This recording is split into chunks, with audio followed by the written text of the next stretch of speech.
क्या पैसे के लालच में इंसान इतना भी पागल हो सकता है कि एक के बाद एक 70 लोगों को बेदर्दी के साथ में मौत के घाट उतार दे? ऐसे एक साइको किलर की कहानी हम आपको बताने जा रहे हैं, जिसने 70 लोगों को बेरहमी के साथ मौत के घाट उतार दिया। क्या इंसान ऐसे पैसे से कभी सक्सेस हो सकता है? लूट-पाट करे और किसी इंसान की हत्या कर दे?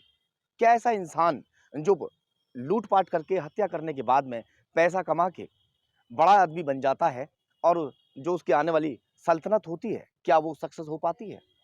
अगर जवाब आप देंगे तो ना में ही देंगे।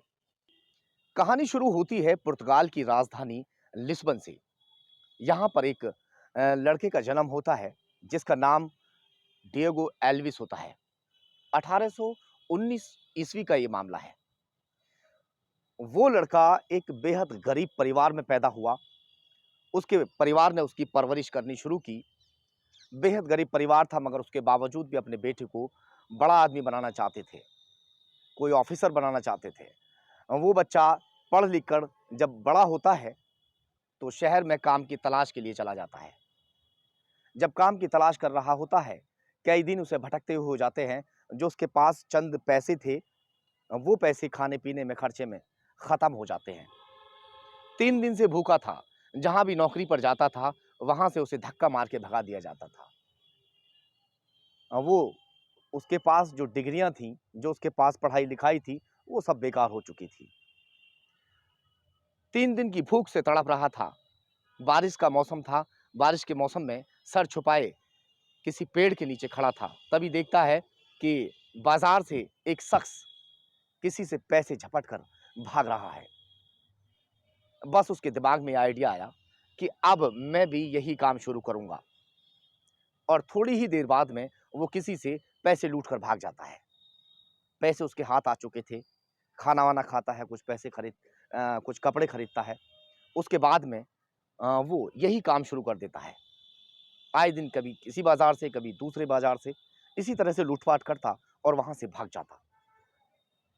कुछ दिन तक तो ये चलता रहा, मगर वो पैसे उसे कम लग रहे थे। उसे कुछ बड़ा करना था, बड़ा आदमी बनना था। उसने एक प्लान बनाया। प्लान के तहत जो किसान मंडी से अपना सामान बेचकर, अपने फल वगैरह बेचकर, अपनी सब्जियाँ वगैरह बेचकर वापस लौटते थे, तो उनके पास पैसे होते थे।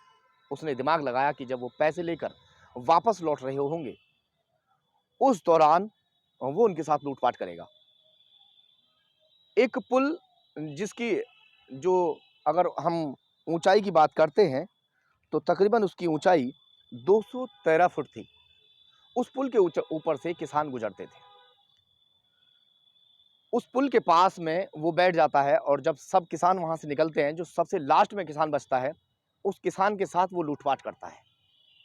उसके पैसे छीन लेता है और उसके बाद में उस किसान को ऊपर पुल के ऊपर से ही फेंक देता है। 213 फुट की ऊँचाई से अगर किसी को भी वो नीचे फेंकेगा तो यकीनन वो ख़त्म हो जाएगा और इसी बात को लेकर वो इसका फ़ायदा उठाता है। जब सबसे आखिरी किसान बचता है, उस किसान के साथ वो लूट-पाट करता और उसे ऊपर से नीचे फेंक देता। रोज़ाना वो ये करने लगा था। अब एक-एक करके किसान कम हो रहे थे।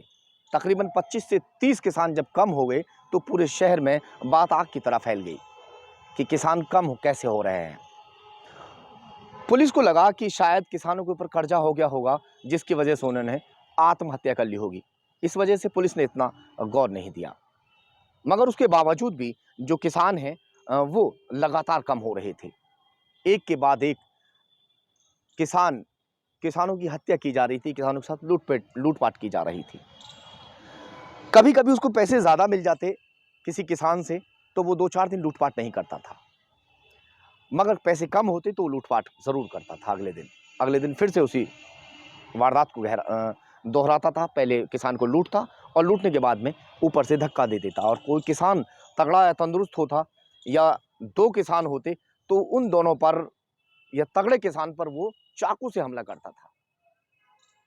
मगर वो ज़रा भी इस बात से नहीं झिझक था कि इसका कोई परिवार होगा, इसके परिवार में छोटे-छोटे मासूम बच्चे होंगे, इसके माता-पिता होंगे। इस बात का उसे कोई लेना-देना नहीं था। उसको सिर्फ़ बड़ा आदमी बनना था, बहुत सारा पैसा कमाना था। इसी तरह से तकरीबन 50 किसान जब कम हो जाते हैं, तो उसके बाद में पुलिस इस बात पर गौर देती है, क्योंकि पुल के नीचे से गुजरने वाले लोगों ने बताया कि कई सारी लाशें वहाँ पर पड़ी हुई हैं। पुलिस मौके पर पहुँचती है और जब वहाँ जाके देखती है तो पुलिस के होश उड़ जाते हैं, क्योंकि जो किसानों की लाश वहाँ पर पड़ी हुई थी, उन किसानों में कई सारी लाशें इस तरह की थीं जो चाकू से गोदी गई थीं।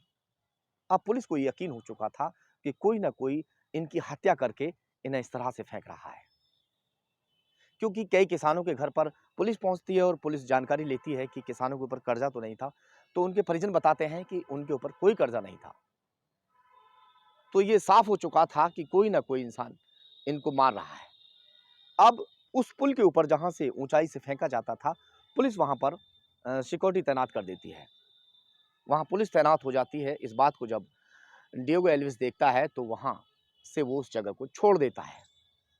अब उसे कई दिन हो चुके थे, वो लगातार अपना दिमाग लड़ा रहा था कि अब मैं पैसा कहाँ से कमाऊँ, पैसा कैसे कमाऊँ? फिर उसने जो छोटे-छोटे क्राइम को अंजाम देने वाले लोग थे, बदमाश थे, उन लोगों से संपर्क साधा। उसने अपनी एक गैंग बनाई। 10-12 लड़के उसने इकट्ठे किए। इकट्ठे करने के बाद में अपनी गैंग का सरदार बना और उसके बाद उसने घर में घुसकर परिवार को साथ लूटपाट करता। लूटपाट करने के साथ-साथ जितने भी परिवार के लोग होते, उन सभी को मौत के घाट उतार देता। उसी तरह से उसने तकरीबन 20 लोगों की हत्या कर दी। जब 20 लोगों की हत्या की तो पूरे शहर में ये बात आग की तरह फैलने लगी। पहले किसान कम हो रहे थे, अब घरों में लोगों को मार दिया जा रहा है, उनके साथ लूटपाट हो रही है। लोगों का घर से निकलना दूभर हो गया। घर यानी कि शाम होते ही घर अपने मकान के जो दरवाजे हैं वो लोग बंद करने लगे। दहशत में लोग जी रहे थे। पुलिस के लिए टेढ़ी खीर बन चुका था इस केस को खोलना, क्योंकि केस इस तरीके का था कि वो वारदात को अंजाम देने के बाद में वहां से आसानी से निकल जाते थे। शायद पहले जमाने में सीसीटीवी कैमरे भी नहीं थे, कोई इस तरीके की जो सुविधाएं आज हैं वो भी नहीं थी, तो पुलिस उस वक्त उसे पकड़ने में नाकाम साबित हो रही थी। डिएगो एल्विस को काफी सारे परिवारों को लूटने के बावजूद भी बहुत सारा पैसा इकट्ठा नहीं हो पा रहा था। एक नामचीन डॉक्टर था, उस डॉक्टर के घर पर उन्हें डाका डालना था। रैकी करते हैं और रैकी करने के बाद में वो डॉक्टर के घर में घुस जाते हैं। डॉक्टर के परिवार में 4 लोग होते हैं। पहले पूरे परिवार को बंदी बना लिया जाता है। उसके बाद में परिवार के जितने भी गहने, पैसे वगैरह होते हैं वो सब लूट लिए जाते हैं और उसके बाद एक-एक कर उन्हें मौत के घाट उतार दिया जाता है। वो काफ़ी मन्नतें करते हैं कि हम किसी से नहीं कहेंगे, आप जितना भी हमारे पास पैसा है वो सब ले जाओ, मगर वो उनकी एक नहीं सुनता। वो इतना बेरहम हो चुका था कि किसी भी इंसान की सिसकारी या किसी भी इंसान की चीख उसको दिखाई या सुनाई नहीं देती थी। जैसे ही उस डॉक्टर और डॉक्टर के परिवार की हत्या का मामला सामने आता है, पुलिस पूरे शहर में नाकाबंदी कर देती है। नाकाबंदी करने के बाद में कुछ संदिग्ध लोगों को पुलिस हिरासत में लेती है और उनसे पूछताछ करती है। उन लोगों में डेल्विस भी होता है। डेल्विस चुपचाप खड़ा हुआ था। जो उसके साथी थे वो है हुल्लड़ मचा रहे थे, पिट रहे थे, रो रहे थे, हम नहीं हैं। मगर जो डेल्विस है उसको जब पीटा जा रहा था तो वो पुतली की तरह चुपचाप खड़ा हुआ था, यानी मार का भी उस पर एक तरीके से असर नहीं हो रहा था। फिर पुलिस उससे ज्यादा कड़ाई के साथ पूछती है।